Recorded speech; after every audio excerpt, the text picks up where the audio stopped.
Hello everyone and welcome to episode 2 of my GT3 Mini-Series. Now, in case you missed episode 1, consider checking it out. We started off season 3 last week and it was a pretty challenging start. Make sure you check that out to see how it went. This week is gonna be no less challenging. We're at Fuji International Speedway in the GT VRS Sprint Series.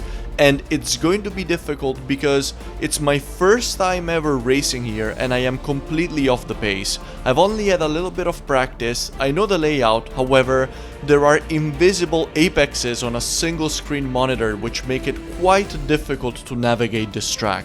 So the cards are stacked against us today. We're gonna be starting in P17. It's a 2.1k strength of field race, so my competition is definitely gonna be a challenge. But the positives here today is that it is a 40-minute race with one forced pit stop for everybody. This means that if I stay consistent, I keep the car pointed the right way, and I time my pit stop well, I could still finish in a good position and gain I rating. Let's see if we can get into the top 10 today, guys. Let's get on track. And alright guys, we're about to go green here at Fuji. Let's get ready for race start. Let's try and have a good one. Okay, get ready. Oh, leader hasn't gone yet. When are we going? Oh, there we go. We're going now. Okay. Go. Had a better start compared to the cars behind. As you can see, as expected here at turn 1, there's gonna be lots of cars next to each other. It's probably gonna end up being like a 3 or 4 wide, so we're just gonna thread it through slowly. Hug the inside. Still there. Very tricky that turn 1 here at Fuji. Hold your line. Still there. Clear left. Start's okay. Let's get stuck in. Okay. Car left. Still there. Looks like Vranic fancies a move. Hold your line. Clear. Car left. We're gonna Left side. stay around on the inside. I mean on the outside there. But maybe we can take the inside corner for the next turn. Seems like he's cleared me completely actually. And alright guys, let's take a look at our race start. We had a pretty decent rolling start.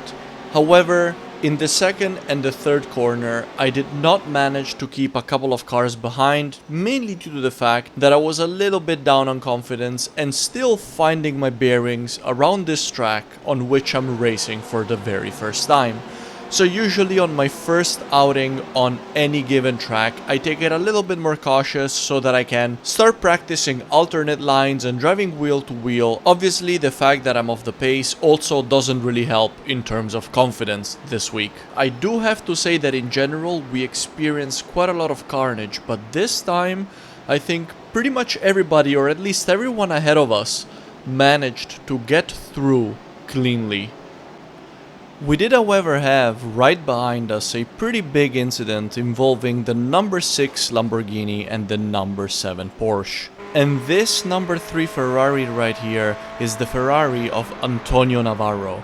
He started in P23 and in the first lap he managed to overtake 2 cars to put himself in P21.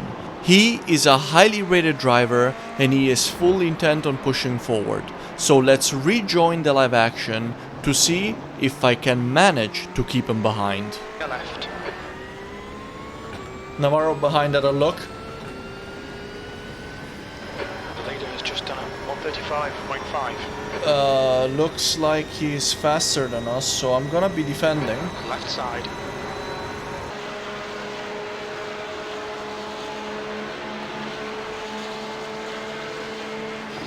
Never mind, he's completely cleared us. Oh. That was a bit of a dive. Oh, looks like I've managed to defend my position from Navarro behind. Yeah, I'm not really going anywhere like this. My best bet here is to keep the car out of trouble for the next 34 minutes. 138.6. Sector 3 is on right side. Still there. Just clear right. Not much that I could have done there. Well, except for maybe closing the door earlier, but didn't look like he was gonna make the move.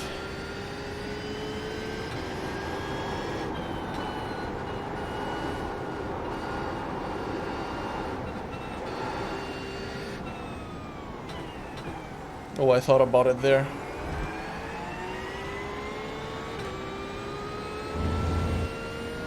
Oh, someone's having trouble there. On the left, there was a Porsche upside down.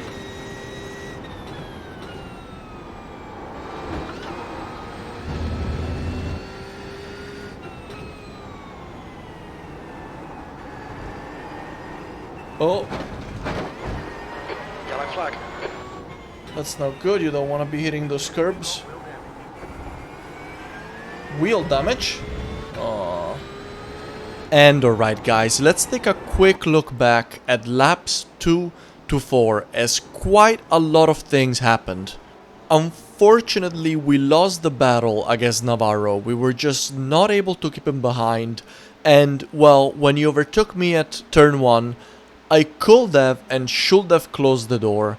However, I didn't think he was actually gonna make the move in the end, and also he was actually quicker than me and he had been trying to overtake me for a while, so I figured it might be best to follow him instead of losing a lot of time.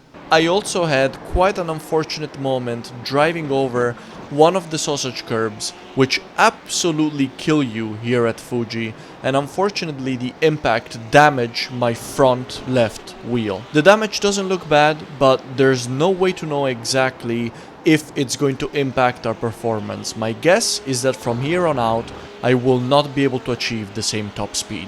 But it wasn't all bad, because on lap 4 we also gained up position when Ruben Portillo and Christopher Samso Jensen had a scrap, and the impact sent Ruben Portillo smashing against the barrier. Being consistent and taking advantage of those freebies is going to be absolutely crucial to have a good result today, and you will see in the next part of this video that we will start profiting quite soon.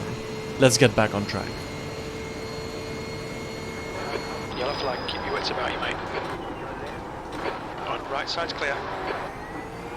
Oh, didn't even see that there was a Porsche stuck on the apex there. Oh, more trouble ahead. On your right.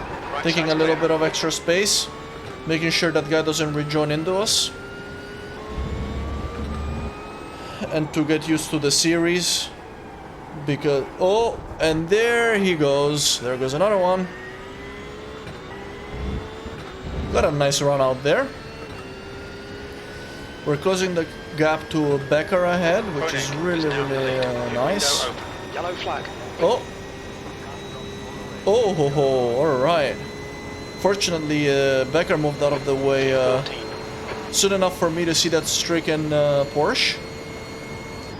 As you just saw, guys, laps 6 and 7 were absolutely riddled with freebies. The first victim is Jarno Pipers. He loses the rear of his Porsche in turn 1. And just a couple of corners later, Crispin Reed in the Porsche gets tagged from behind from the Marlboro liveried BMW, and there goes another one. And again, in the same lap, Hugo Vranic in the Ferrari, the car that we were chasing, loses the rear of his Ferrari in one of the final corners of the lap. I can't believe what I was seeing here, guys. Honestly, they're just falling off one by one. And yet, the most spectacular crash that happened in this race was towards the end of lap 7, when Kerstin Franz, who seemed to be wanting to go into the pits, gets absolutely plowed away by Daniel Paez in the Porsche. I don't understand what happened here, guys. It honestly looks like Kerstin just might have slowed down too suddenly, and Daniel didn't take that into account, and he just absolutely smacks into their car. And yeah, this was a spectacular crash. Both cars are completely destroyed. Crippling back to the pits, and within 2 laps we gained 5 positions. Back to the live action, lap 12, and we're stuck behind Becker. I just cannot get around him. I was trying everything and, well, check out what happens. Probably due to the fact that I have wheel damage. And also probably due to the fact that my exits haven't been that good. Because I literally cannot see the corner. Maybe this time? Let's try go wide and then let's try crossover. Nothing. Oh well, actually, hold on. Yeah, it did work. We're using our draft. We're not alongside yet. We're alongside now. Merc on the right had slowdown. Ah, no, he's quicker. P12. Sector 2 is 1.2 seconds. He's quicker. That must be because of my damage. Right. It must be because of my damage. Clear right. We're gonna switch over. Yeah, it didn't work. What a struggle, guys. I'm really trying to push forward here.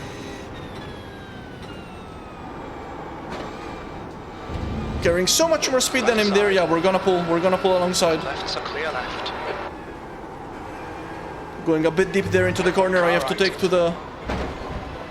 Yeah, now I have a slowdown penalty. We'll be warned about track limits. Car in front, car right. Hold your clear right. Car right. Oh, there he is. Still there. Oh, and he's understeering. He's still there. Right side's clear. Oh, and he got me. Nothing. I played myself, guys. I played myself. Yeah, I think I'm gonna try and pit stop before these guys because... Oh. Oh, I got the wheel spin. I'm completely stuck in this traffic here and just each time I'm right behind him, I do not have the straight line speed to overtake him. It's so horrible. Even if I get a better exit. Let's spook him, shall we? I can't even see anything. 12. Lap time's pretty consistent. The car behind is pitting. Car left. Still there. Clear left. Oh, we went confident on the brakes. Clear right. But...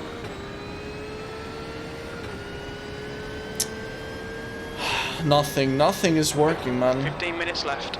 I had to brake late, it was the only way. I mean, I managed to make the pass pretty cleanly, but on the exit I sort of barged into his line. So, yeah, it wasn't ideal. So, as you just saw, I was completely stuck behind Becker. After 2 failed overtake attempts and multiple laps stuck in traffic behind him, I decided that the best idea would be to pit slightly earlier than planned to try and get out into clean air and try and make up the lost time. So I pitted in lap 16, we had a 40-second pit stop, and when we came out of the pit stop, I was now in P20. When I went in, I was in P13. But several cars ahead of us still have to pit, so chances are good that we're gonna get most of those positions back. Now let's rejoin the live action right after our pit stop in lap 18. That means we lost... Oh, Porsche is having an issue here. That was a freebie.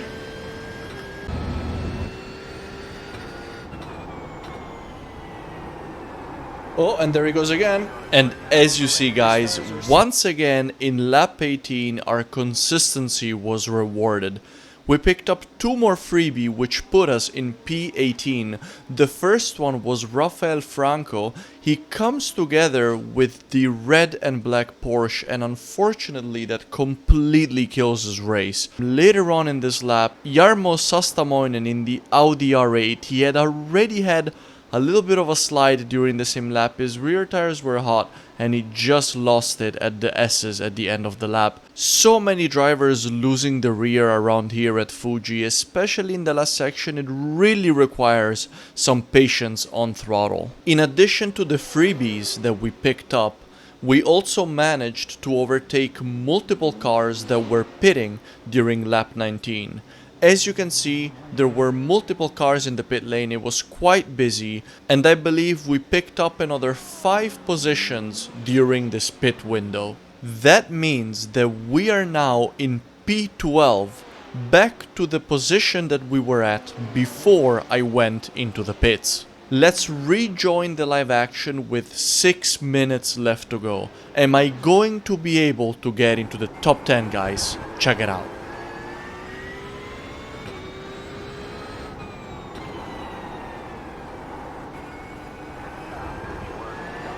Looks like Jimenez really hit the curb. The sausage curbs absolutely kill your car, and now, because he went wide, he's gonna have a slowdown penalty. Is he not gonna be serving that slowdown penalty? Let's put some pressure on him. Maybe he makes another mistake like that. P12.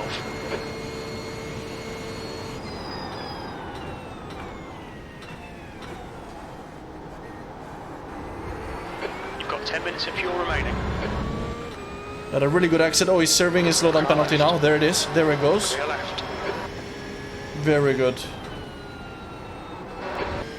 23rd lap of the race, about to start. We're currently in P11, 6 positions higher than where we started. We would currently gain 26 iRating if we hold this position. That last lap was a... Alright, guys. Final corner of this race.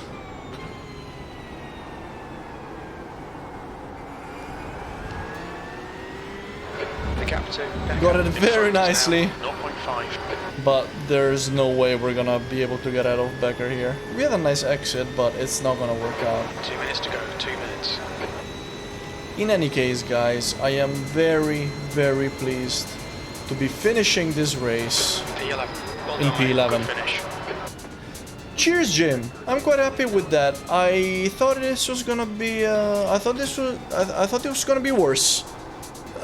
Given my lack of experience with this track, given the fact that, you know, I don't really feel confident here because I can't see like 4 of the apexes because of my single screen. I think it went quite well, all things considered. We kept the car out of trouble. We did get 5 X's out of 25, which is a relatively clean record. For a 40-minute race, it was mostly just 1 X's that I picked up going wide. Nothing major, but very, very happy with that.